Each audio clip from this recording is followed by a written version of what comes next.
अस्सलाम वालेकुम दोस्तों, आप देख रहे हैं रिपोर्टर्स इनसाइड। मैं हूं अदनान हुसैन। 3 दिन पहले जमान पार्क में एक मुलाकात हुई, एक मीटिंग हुई। उस मीटिंग में बाकायदा चंद लोगों ने शिरकत की और उस मुलाकात में इमरान खान ने अब नया बयानिया बनाया है। इससे पहले अमेरिकी साजिश का बयानिया, एस्टेब्लिशमेंट की मदाखलत का, जनरल बाजवा की मदाखलत का, जनरल बाजवा का हुकूमत को हटाने का बयानिया बनाया जा रहा था। लेकिन अब इमरान खान पे जो हमला हुआ, कातलाना हमला हुआ 3 नवंबर को, उसको बैनुल अक़वामी शक्ल या बैनुल अक़वामी सूरत देने का पूरा मंसूबा बनाया गया है। और मंसूबा यह बनाया गया है दोस्तों कि बैनुल अक़वामी मीडिया पर इस बात को उजागर किया जाएगा कि पाकिस्तान की जो एस्टेब्लिशमेंट है वो इमरान खान पर हमला करवाने में मुलव्विस थी। बाकायदा डीजी आईएसआई का इमरान खान ने नाम नहीं लिया, लेकिन यह जुमला कहा कि हमारे मुहाफिज, जो मुहाफिज हैं वो आईएसआई है, आईएसआई के सरबरा जनरल नदीम अंजुम है, वो है। इमरान खान का कहना था जो हमारे मुहाफिज हैं उन्होंने मुझ पर हमला करवाया। अब जो पूरा प्लान बनाया गया है, 3 दिन पहले जमान पार्क में एक मुलाकात होती है। उस मुलाकात में चंद सहाफियों को बुलाया जाता है, उन सहाफियों को एक खबर प्लांट की जाती है, फीड की जाती है और उनको बताया जाता है कि ये अपने टीवी चैनल्स पर चलाई जाए। जब वो बाहर आते हैं उस मीटिंग से, टीवी चैनल्स पे बाकायदा डब्बे चलना शुरू हो जाते हैं, ब्रेकिंग न्यूज चलना शुरू हो जाती है, टिकर्स चलना शुरू हो जाते हैं और उनमें मामला ये होता है, उनमें लिखा ये जाता है कि इमरान खान पर 3 नवंबर को जो हमला हुआ उसके पीछे जनरल कमर जावेद बाजवा का हाथ था। यानी जनरल कमर जावेद बाजवा इमरान खान को कत्ल करवाना चाहते थे। और उसके साथ एक और जो जुमला बड़ा संगीन ये लिखवाया जाता है, प्लान किया जाता है, वो ये होता है कि जनरल बाजवा इमरान खान को मरवा कर मुल्क में इमरजेंसी लगवाना चाहते थे। यहां इमरजेंसी का लफ्ज इस्तेमाल किया गया है, मार्शल लॉ का लफ्ज इस्तेमाल नहीं किया गया या करवाया गया। उसकी वजह यह है कि जब मार्शल लॉ लगाया जाता है तो कोर कमांडर्स बाकायदा आर्मी चीफ के पीछे होते हैं, 111 ब्रिगेड आर्मी चीफ के पीछे होता है और वो जो फौज होती है वो मुतहरिक होकर मार्शल लॉ लगवाती है। लेकिन जो इमरजेंसी लगाई जाती है उसके पीछे बाकायदा जो परवेज मुशर्रफ थे उन्होंने इमरजेंसी लगाई थी, तो ये इस्तेलाह इस्तेमाल की गई। अब जो बाकायदा पूरा मंसूबा है दोस्तों, इमरान खान का जो मकामी, जो पाकिस्तान में बयानिया बनाने की कोशिश की गई थी, अमरीकी साजिश का, दीगर जो इदारे हैं उनकी मदाखलत का, XYZ का, वो नाकाम हुआ, बुरी तरह नाकाम हुआ, वक्त के साथ एक्सपोज हुआ, बेनकाब हुआ।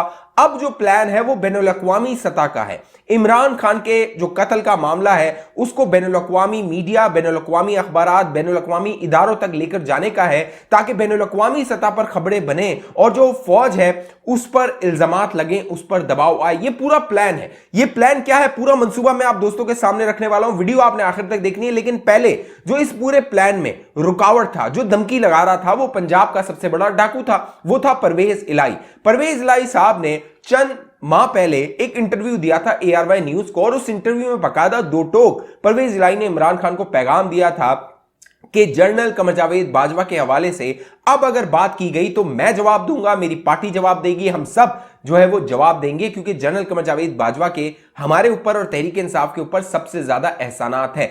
अब मामला यह है कि जो परवेज इलाही साहब है, अब जब इमरान खान ने अपने कत्ल का इल्जाम जनरल बाजवा पे लगाया तो जराए बताते हैं कि परवेज इलाही गए जबान पार्क। वहां पर जाके उन्होंने इमरान खान को दो टोक पैगाम दिया कि वो ना मुस्ताफी होंगे, ना वो पंजाब असेंबली तोड़ेंगे, ना ही वो जो वोट है, वोट ऑफ कॉन्फिडेंस, जो एतमाद का वोट लेना है गवर्नर साहब की जानिब से जो कहा गया है वो लेने वाले हैं। लिहाजा जो तहरीक इंसाफ पंजाब में बयानिया बना रही थी, बाकायदा ऐलान ये किया गया था कि 9 जनवरी तक परवेज इलाही एतमाद का वोट लेंगे। अब वो एतमाद का वोट होता हुआ नजर नहीं आ रहा, वो एतमाद का वोट नहीं होने जा रहा, क्योंकि परवेज इलाही पहले ही ये ऐलान कर चुके हैं कि वो एतमाद का वोट नहीं लेंगे। उसमें जो दलील दी गई परवेज इलाही की जानिब से इमरान खान को वो ये थी कि अगर हम एतमाद का वोट लेते हैं तो हम ये जवाज दे रहे होंगे, इस बात पे हम मोहर लगा रहे होंगे कि जो गवर्नर ने अहकामात दिए थे वो आईनी थे, वो कानूनी थे और कानून के हवाले से जो गवर्नर ने इकदामात उठाए उनके खिलाफ कोई एक्शन नहीं हो सकता।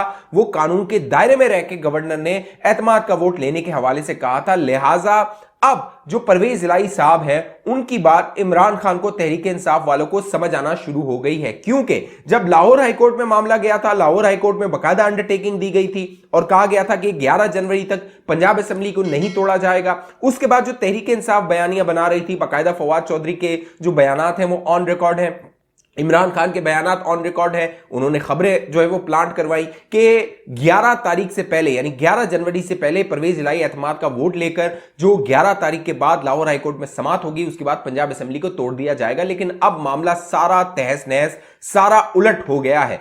बाकायदा अब यह प्लान बनाया गया है इमरान खान ने, अगर पंजाब असेंबली नहीं तोड़ते तो वही हिकमत अमली अपनाई जाएगी जो कौमी असेंबली में अपनाई गई है। वहां पर इस्तीफे दिए गए हैं, लेकिन वो इस्तीफे कबूल करवाने के लिए वहां पर जा नहीं रहे हैं। अब दिलचस्प बात यह है दोस्तों, कौमी असेंबली में जो स्पीकर है कौमी असेंबली का, वो राजा परवेज अशरफ है, उसका पीडीएम से ताल्लुक है, पीपल्स पार्टी से ताल्लुक है। लेकिन अगर पंजाब असेंबली में इस्तीफे दिए जाते हैं, अब यहां पे मामला यह है कि अक्सर अरकान जो है तहरीक इंसाफ के, वो इस्तीफे देने को तैयार नहीं है। परवेज इलाही पहले कह चुका है तकरीबन 99% जो अरकान है वो इस्तीफा देने को तैयार नहीं है। और लेकिन जो स्पीकर है पंजाब असेंबली का सप्तान खान, वो तहरीक इंसाफ का है, वो इमरान खान का बंदा है। अब सवाल यहां पर यह पैदा होता है कि पंजाब असेंबली से अगर इस्तीफा दिया जाता है तो क्या सप्तान खान के पास ये अरकान जाकर उन इस्तीफों की तस्दीक करवाएंगे और सप्तान खान उन इस्तीफों को मंजूर करेंगे या नहीं करेंगे? क्योंकि अब ये सारा जो पंजाब असेंबली में मामला है वो घर का मामला है। अब मेरे जरा ये बताते हैं दोस्तों,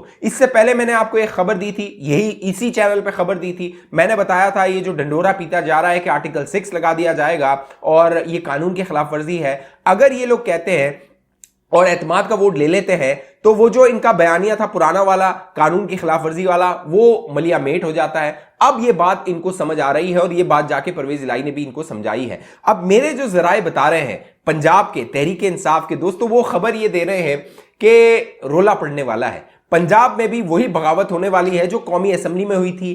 कई अरकान जाके अपने इस्तीफों की मंजूरी नहीं करवाएंगे अगर ये हिकमत अमली अपनाई जाती है।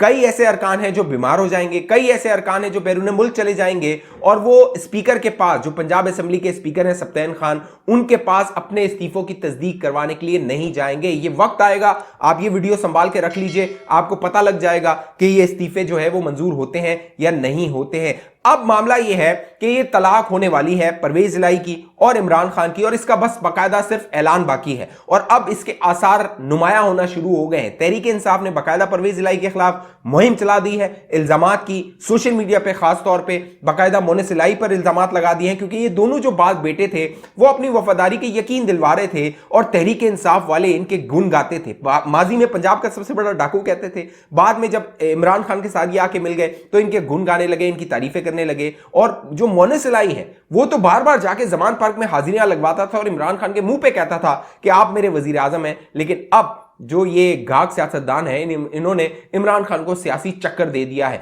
दूसरी जानिब जो मामला है वो बैनुल-अक़वामी सतह पे, जो मैंने पहले जिक्र किया, बयानिया बनाने का है।